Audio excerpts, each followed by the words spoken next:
Hey guys, it's Mindful Morgan here. My throat sounds a little scratchy, just because of this weather.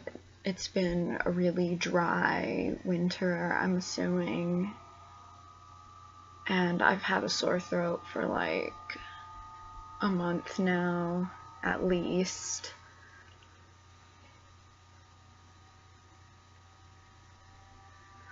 That, and I'm in what I call the hypomanic crash. And so that just brings my voice tone down lower and lower and makes me sound depressed, according to my physiological psychology teacher.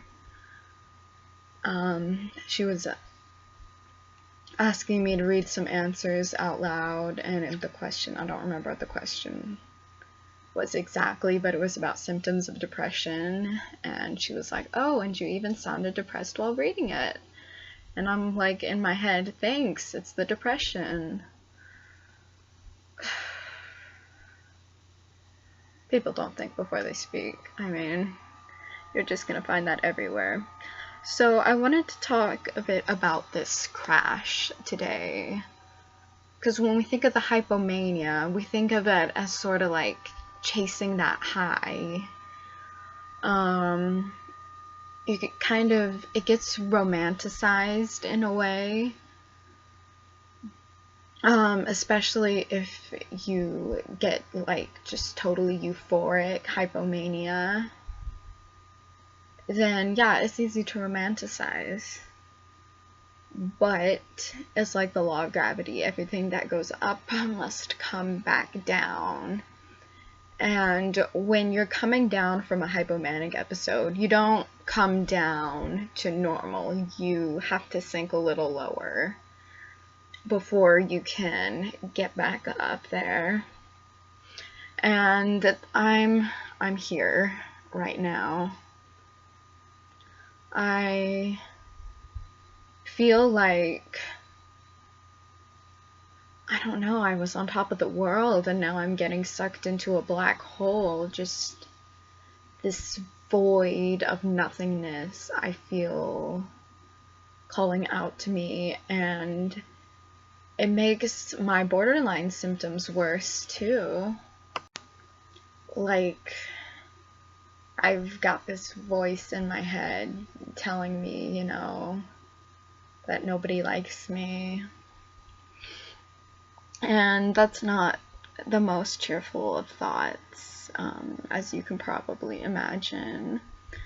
If you're a mental illness sufferer like me, you are probably very familiar with that little voice.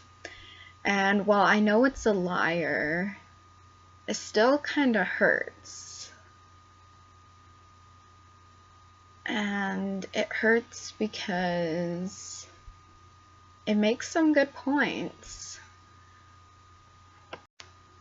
If BPD were a person, it would be a lawyer, because it is excellent at arguing and defending itself. Just for example, someone fake tweeted and I was just totally convinced it was about me.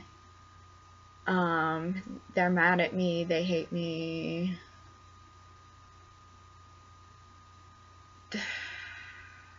Yeah, it's a mess right now. So, if you go chasing after a hypomanic episode, inevitably, this is what's going to happen. You're going to be sitting here just like me, feeling just totally empty. And while I find myself romanticizing hypomania a lot and kind of chasing after the hypomanic episode, wanting to be hypomanic because it feels nice, the crash is just not worth it. And it makes me wish that hypomania had never come into my life, that I would have just stayed at unipolar depression, because at least I know how to handle that. But bipolar disorder just makes everything twice as complicated. I can't even remember what it felt like to be so high up on hypomania. And that's a part of BPD, is I don't really have emotional permanence, so I don't remember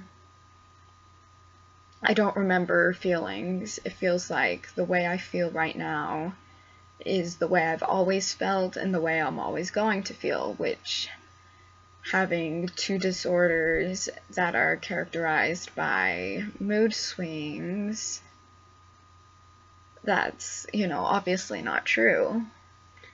My mood is going to change. Borderline's gonna take effect, or I'm gonna have a hypomanic or depressive episode. And in the moment, it's hard to keep that into perspective. It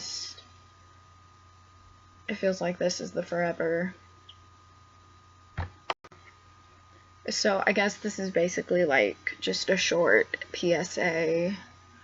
Do not go chasing after hypomania.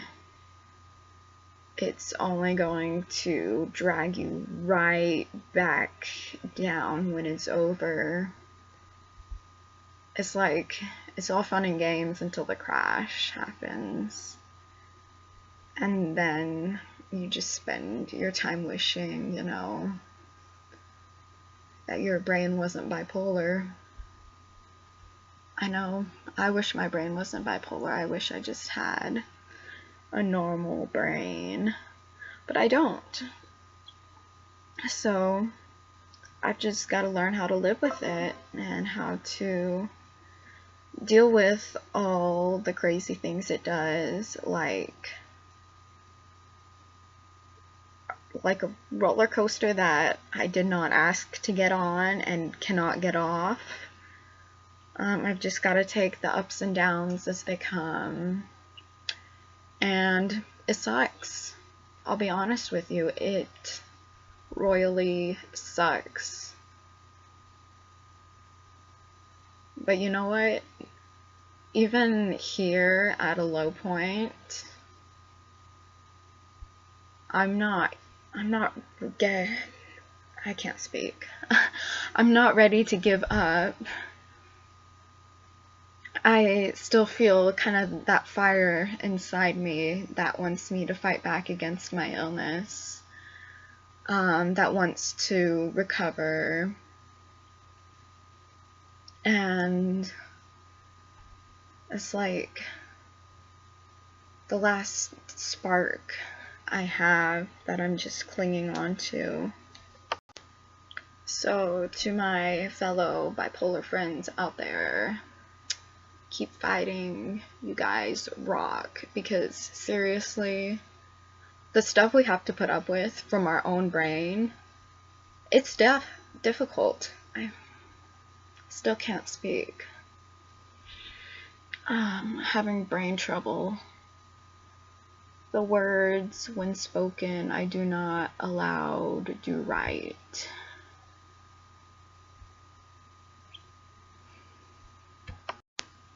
So yeah, I'll catch you in my next video. If you like what I do, give me a thumbs up. Leave a comment if you have anything you want to say or ask me. And if you're not subscribed, what are you waiting for? I try to upload at least once a week, though I oftentimes fail, different videos about my mental health symptoms and various ways that it affects my life, and that is anxiety / avoidant personality disorder, bipolar disorder, and borderline personality disorder. So if you want to hear more, then subscribe to my channel. Check out all my older videos. I've been doing this for more than a year now, so I've got a lot of content. And like I said, I will see you guys in the next video. Thank you for watching.